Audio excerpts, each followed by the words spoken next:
Jésus, assis en face du temple, regardait comment chacun mettait son offrande, son argent, dans le tronc des offrandes. L'argent, voilà le mot qui domine notre balade méditative de ce jour. L'argent, il domine d'ailleurs toutes les réflexions de tous nos jours, de Covid ou non, d'avant comme d'après notre premier confinement. Alors, entre deux confinements, reconfinements et déconfinements, profitons-en pour nous interroger sur le virus de l'argent qui contamine quoi au juste? Il y aura peut-être un avant et peut-être un après. Nous interroger en chrétien, non pas en économiste. Réfléchir à notre rapport actuel à l'argent peut-il nous aider à réfléchir la crise dans laquelle nous sommes? Crise qu'il s'agirait par ailleurs de qualifier, crise économique, crise sanitaire, crise spirituelle, crise de défiance planétaire, autant entre les institutions qu'entre les hommes. L'argent est une réalité qui me possède, autant que je la possède.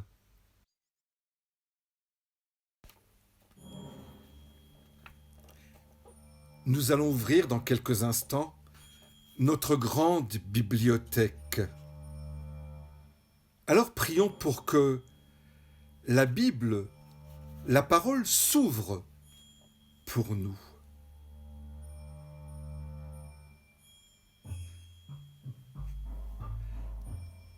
Ta parole est comme du pain. Casse sa croûte pour que nous puissions goûter sa mie. Donne-nous de la mâcher afin que nous puissions la digérer.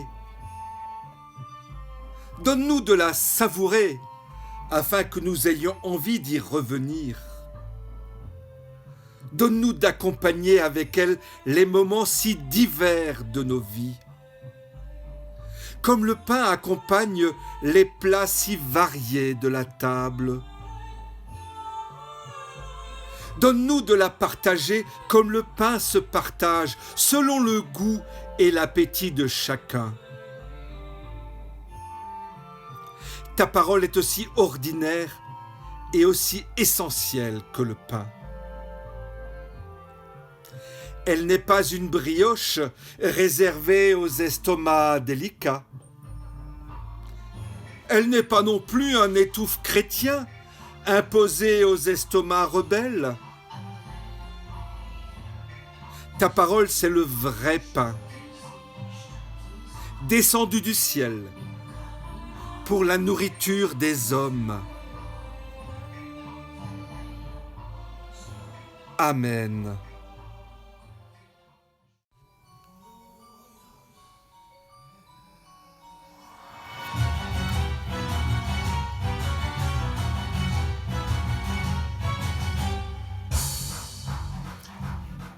Dans le temple, il y a un endroit où les gens donnent de l'argent en offrande. Jésus s'assoit en face et il regarde, il observe ce que font ces gens. De nombreux riches mettent beaucoup d'argent. Une veuve pauvre arrive et elle met 2 pièces qui ont très peu de valeur. Alors Jésus appelle ses disciples et leur dit : « Je vous le dis, c'est la vérité. Cette veuve pauvre a donné plus que tous les autres. En effet, tous les autres ont mis de l'argent qu'ils avaient en trop. Mais elle, qui manque de tout, elle a donné tout ce qu'elle possédait, tout ce qu'elle avait pour vivre. » Parole de l'évangile de Marc, au chapitre 12, les versets 41 à 44.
En cet avant-dernier dimanche de l'année liturgique, écoutons l'évangile de ce jour. Dans l'évangile de Luc, nous lirons au chapitre 16, les versets 1 à 13.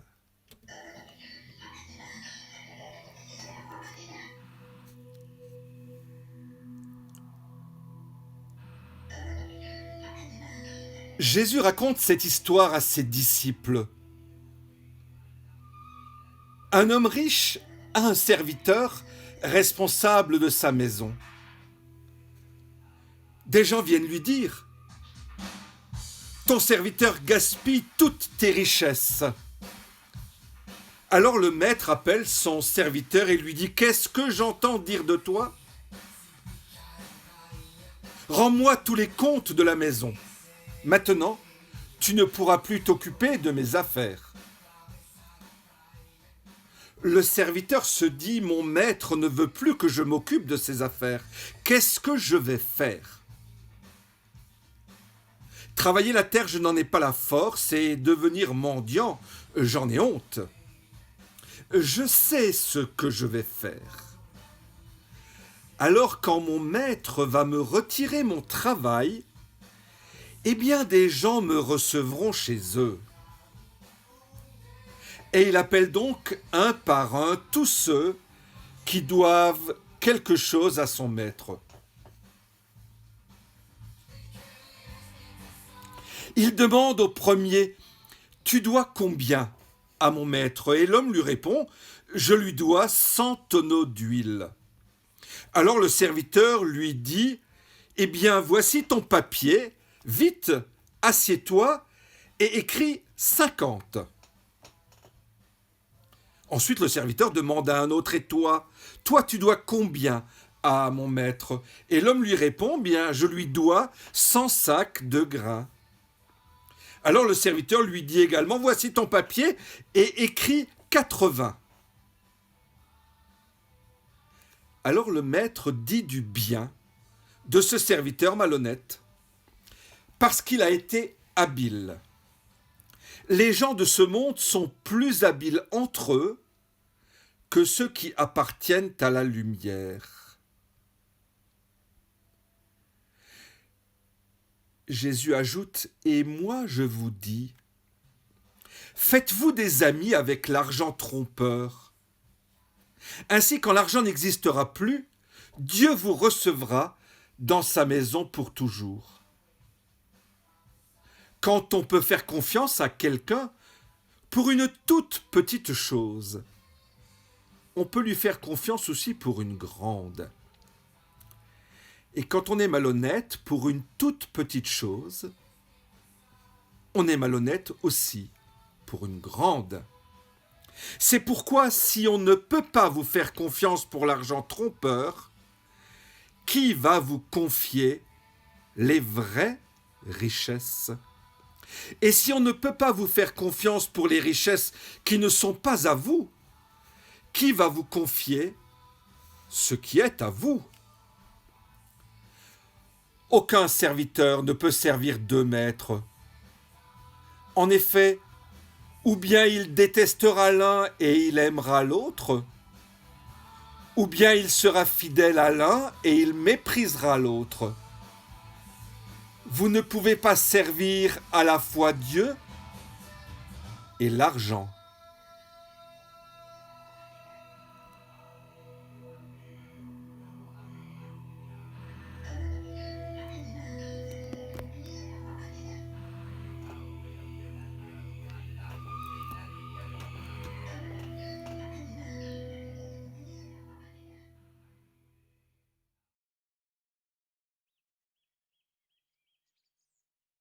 On ne peut comprendre la crise actuelle si on ne réfléchit pas à la spécificité de cet objet, l'argent, qui n'est pas un objet neutre, mais une puissance.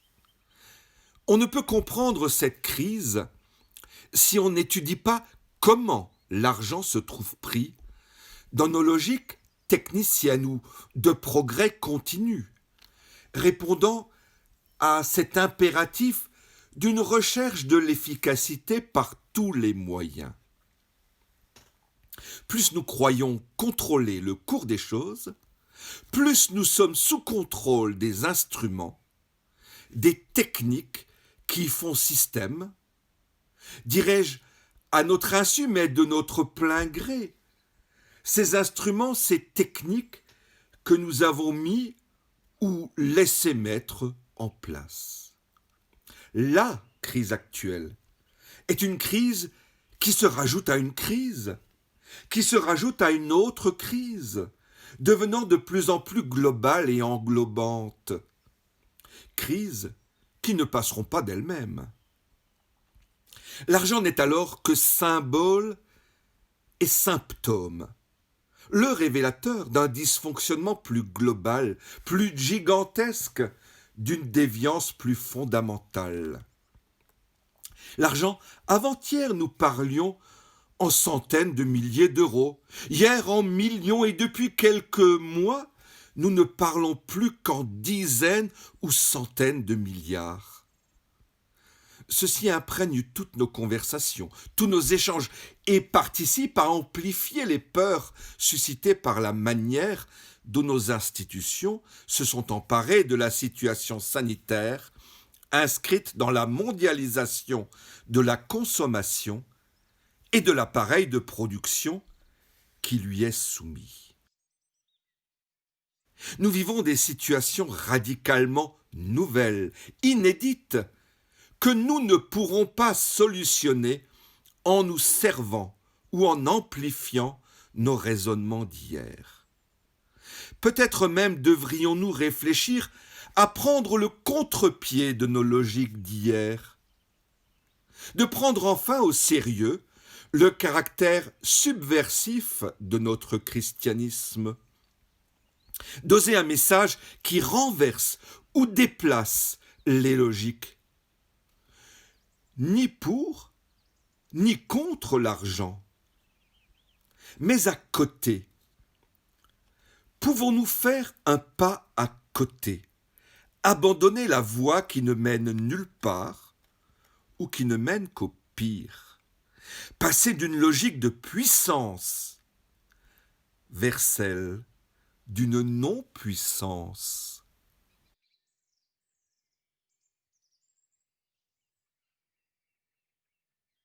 L'argent. L'argent, c'est kesef en hébreu, vient d'une racine qui signifie désirer ardemment, languir après quelque chose. N'est-ce pas étonnamment merveilleux? Voilà donc un lien ancien, établissant une relation entre argent et monde de désir qui nous habite et habite nos mondes de la surconsommation. La consommation est notre première aliénation fondamentale. Celui qui aime l'argent n'en est jamais rassasié. Mais attention, ne nous trompons pas de cible. L'argent en tant que tel, en tant qu'objet, n'est pas chose honteuse. Rappelez-vous que l'Ancien Testament valorise les biens. La richesse est signe de bénédiction de Dieu. Être riche est signe de la grâce. Sauf que cet argent, ces biens, cette richesse, ne sont pas destinés à être consommés en circuit fermé, à notre seul usage. Cette richesse appelle l'échange et le partage, l'hospitalité, l'accueil d'autrui, au repas, à la fête. Quant à l'homme de Nazareth, il est plus radical, plus subversif. Il fait, lui, de l'argent un dieu. Il le personnifie sous une divinité païenne, Mammon. Nul ne peut, avez-vous entendu avant dans la lecture biblique, servir deux maîtres. Ou bien il haïra l'un et aimera l'autre, ou bien il s'attachera à l'un et méprisera l'autre. Vous ne pouvez servir Dieu et Mammon. Et sous le nom de Mammon, l'argent présente donc une incompatibilité radicale avec Dieu. Combien de fois les petits prophètes tempêtent-ils contre les conséquences d'une accumulation de richesses en circuit fermé ? Et le non-respect des lois du Deutéronome visant à atténuer l'effet de disparité en soulageant la misère du pauvre.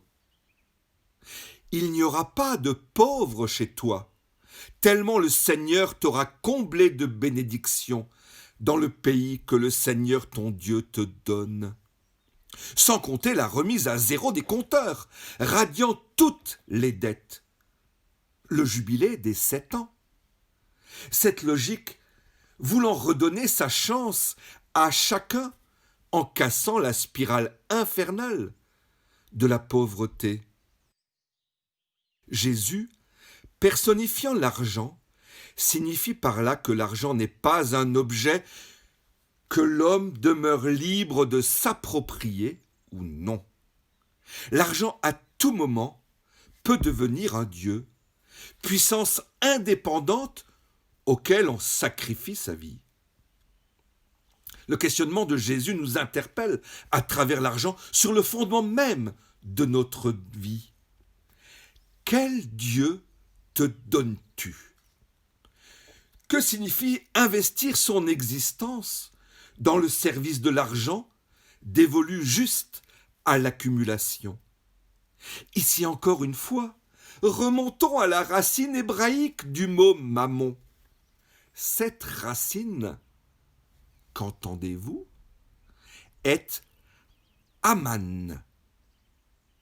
La même racine qui a donné, je vous le donne en 1000. Amen. Aman dit la stabilité, la fermeté. Mammon est ce qui est solide, stable, en quoi l'on peut faire et avoir confiance. Mammon, c'est notre nouvel assureur, s'offrant comme une garantie de stabilité. Et qui ne désire cela ? Vous pressentez, je pense, l'espace dramatique, tragique des choix qui se posent à nous. Et ce que nous avons déjà fait dans nos passés lointains.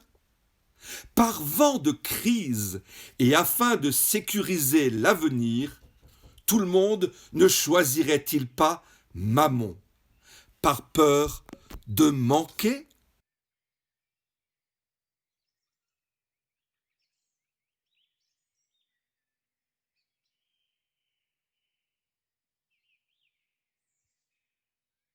Comme je l'ai dit avant, l'argent est avant tout à voir comme puissance. Une puissance est ce qui agit par soi-même, qui a une autonomie, ou prétend l'avoir, qui suit sa propre loi, se présente comme un sujet. Elle oriente les hommes dans un sens spirituel, met en cause profondément le sens de leur vie. Prenons conscience plus largement et au-delà de la seule question de l'argent que chaque moyen utilisé, chaque moyen injecté dans nos vies et dans nos systèmes qui nous gouvernent, que chaque technique ne se situe pas dans le champ de la neutralité. L'expression « l'argent n'a pas d'odeur » est une illusion. L'argent a une odeur. L'argent n'est pas neutre. L'argent a une odeur, l'odeur de nos choix ou de nos refus de choix. Juste pour rappel, ne pas décider, c'est également décider.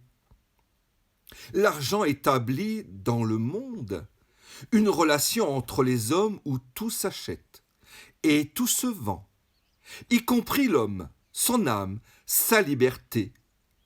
Judas vendit une marchandise nommée Jésus pour quelques pièces d'argent. Il nous faut évoquer, trop lapidairement malheureusement, mais j'y reviendrai, soit dans des lectures sur notre WhatsApp des protestants du vignoble, soit dans une de nos prochaines méditations dominicales, un sujet un peu ardu pour saisir nos réalités actuelles, celui de la technique, ou encore du progrès. Un progrès intimement lié aux questions de la technique, avec un grand T. C'est un autre de nos nombreux dieux, ou déesses. La technique, car elle fait système, entraîne la dérive totalitaire de l'argent, parce que sa logique s'impose au monde entier et à toutes les dimensions de la vie humaine. C'est là que se situe l'une des grandes tragédies de notre temps.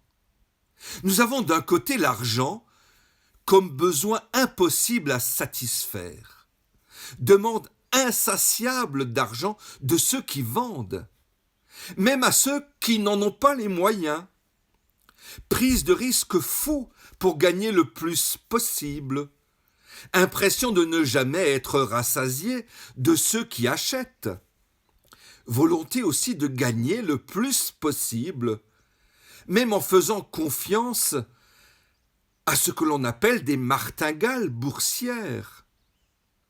De l'autre, de nouvelles techniques, financières par exemple, la vente par intérêt, les prêts, les techniques et produits de plus en plus sophistiqués sur les marchés financiers.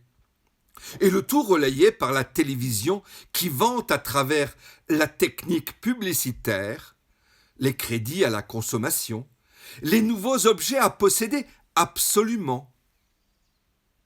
Au cœur de nos crises se trouve la connexion entre argent et technique.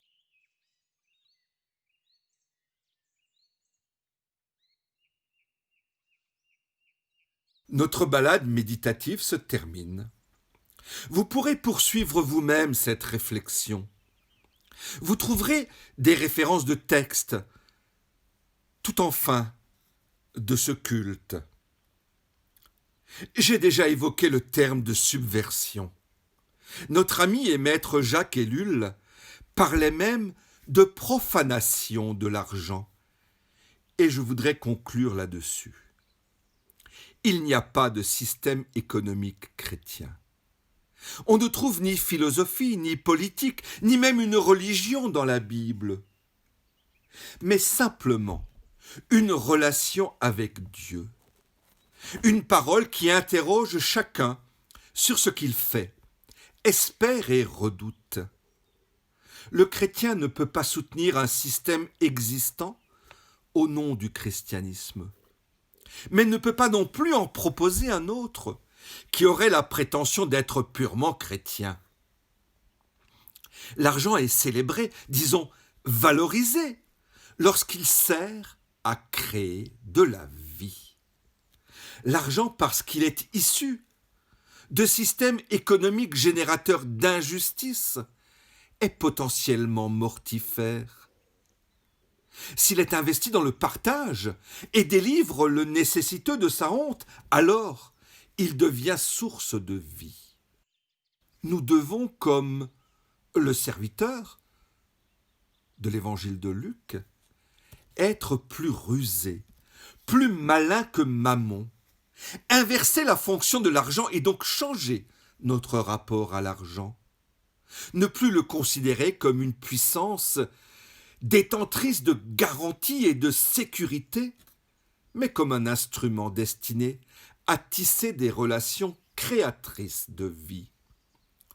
Cela implique bien des changements dans nos manières de l'utiliser, cet argent.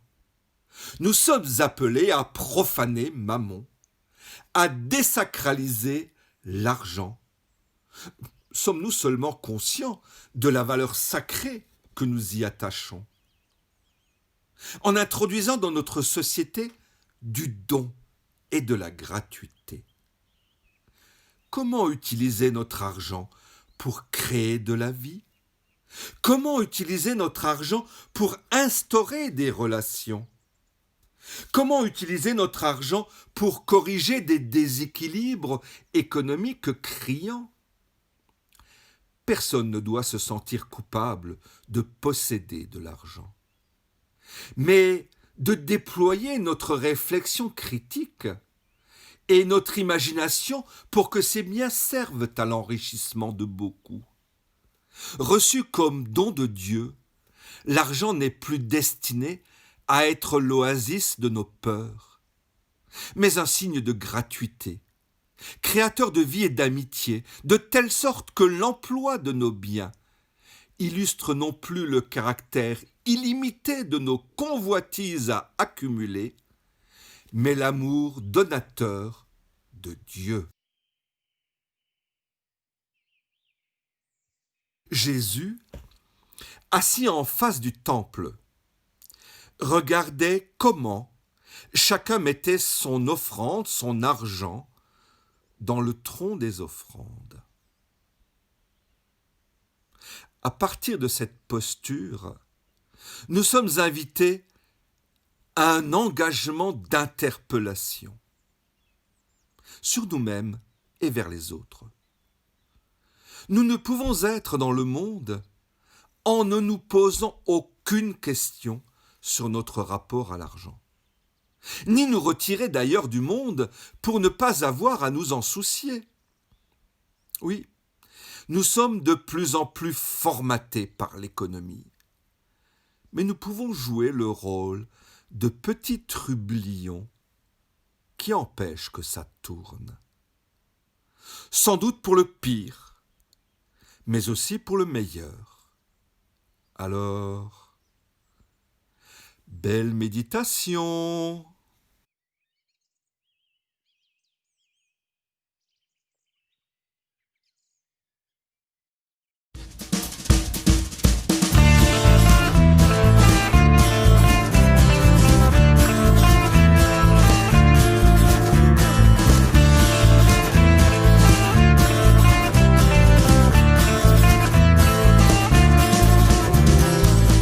Donné mon souffle de vie, la terre entière comme jardin, j'ai tout remis entre vos mains.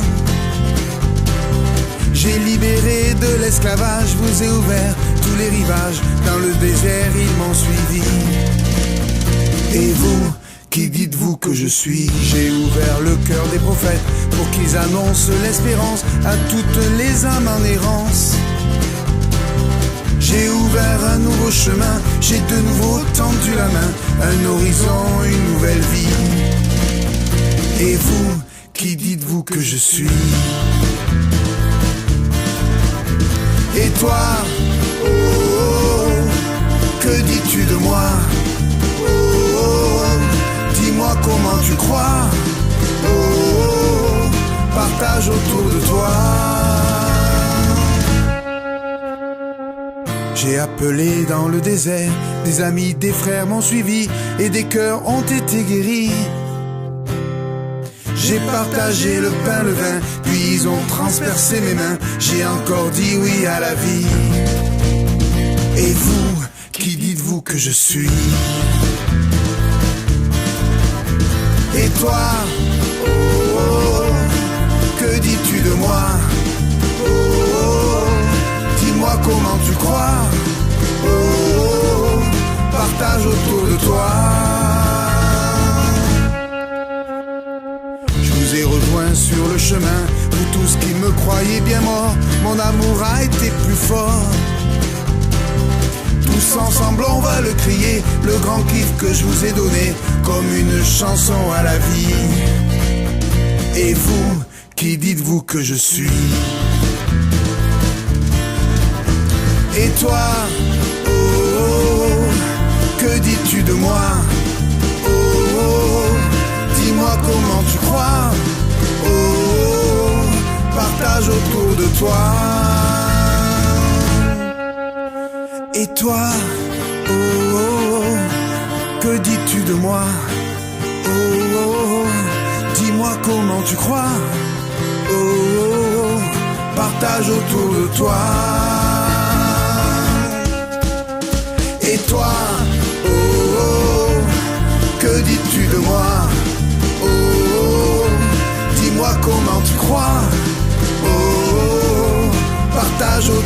toi.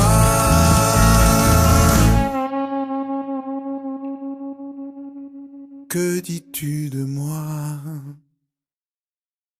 Prier, c'est causer.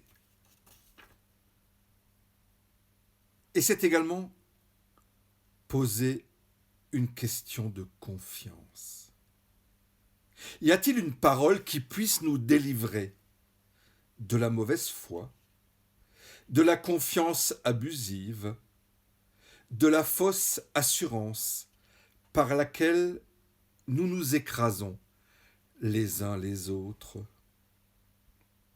En réalité, nous sommes toujours en recherche d'une parole qui, tout à la fois, nous autoriserait à nous dépouiller de notre assurance conformiste et nous ouvrirait à l'authentique confiance.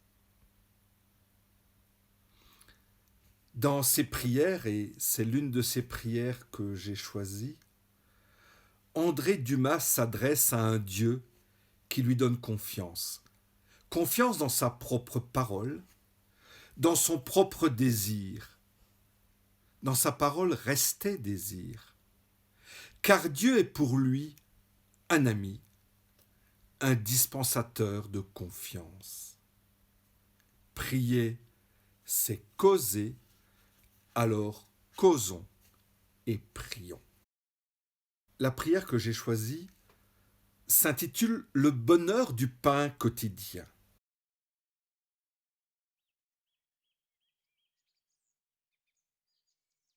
Donne-nous aujourd'hui le pain dont nous avons besoin. Tu sais que nous avons besoin de nourriture. Sinon notre corps se vide, notre tête tourne, notre estomac se rétrécit, notre esprit titube. Nous ne pouvons plus ni aller, ni saisir, nous sommes comme la plante sans eau, comme la langue collée, comme l'oiseau rétréci au barreau de sa cage. Tu es un Dieu soucieux des besoins de l'homme, c'est pourquoi tu as voulu t'appeler pain, et non pas idéal, ni horizon, ni absolu. Sans pain, tu le sais, nous ne pouvons pas tenir. Nous nous fanons et nous nous alanguissons, nous dépérissons, et bientôt, il ne nous servira à rien d'avoir des gestes sans réponse, des paroles sans effet, une vie sans force. Oui, donne-nous ce pain dont nous avons besoin pour nous habiter nous-mêmes. Donne-nous le pain nécessaire. Mais ce pain, tu veux nous le donner pour aujourd'hui seulement. Tu interdis que l'on fasse provision de ta manne. Tu apparais le matin comme la rosée de la nuit, comme le papillon d'un jour. Tu veux aussi nous limiter dans nos exigences, en nous interdisant l'excès de prétention et l'excès de soucis.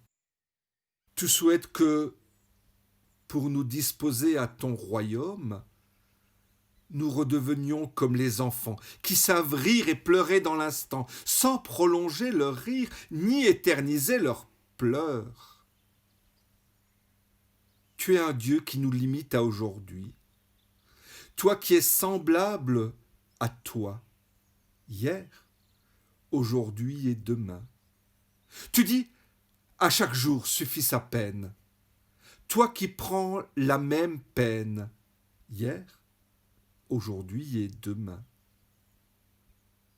Tu es le Dieu du pain quotidien, du pain nécessaire et du pain suffisant.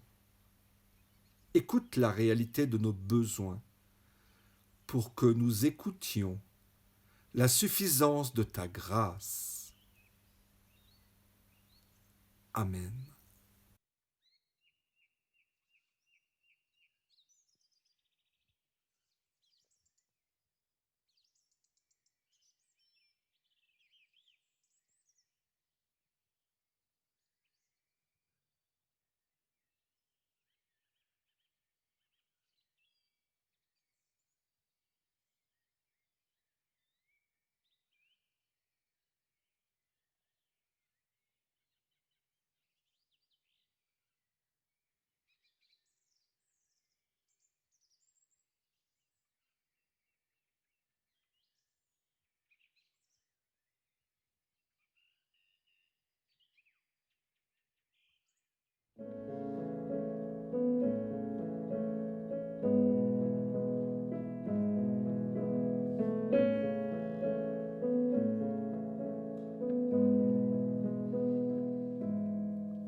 Garde-moi, ô Dieu, en toi seul mon abri.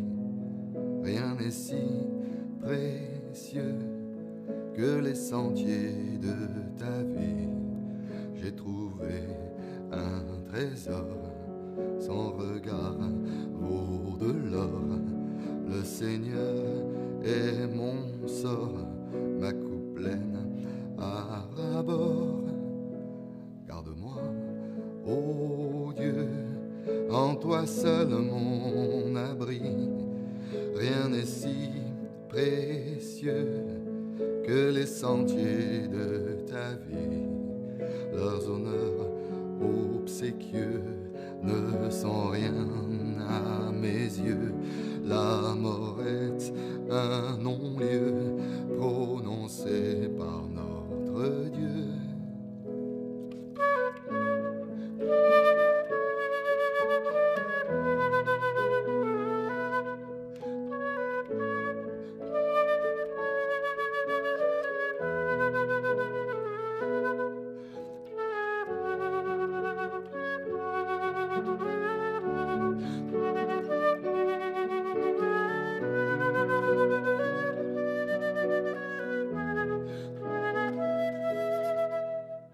C'est dans ton désir gracieux que la vie nous sourit. Tout ce que je veux, ton visage en vis-à-vis. J'ai trouvé un trésor bien plus fort que la mort. Le Seigneur est mon sort, ma coupe pleine à ras-bord.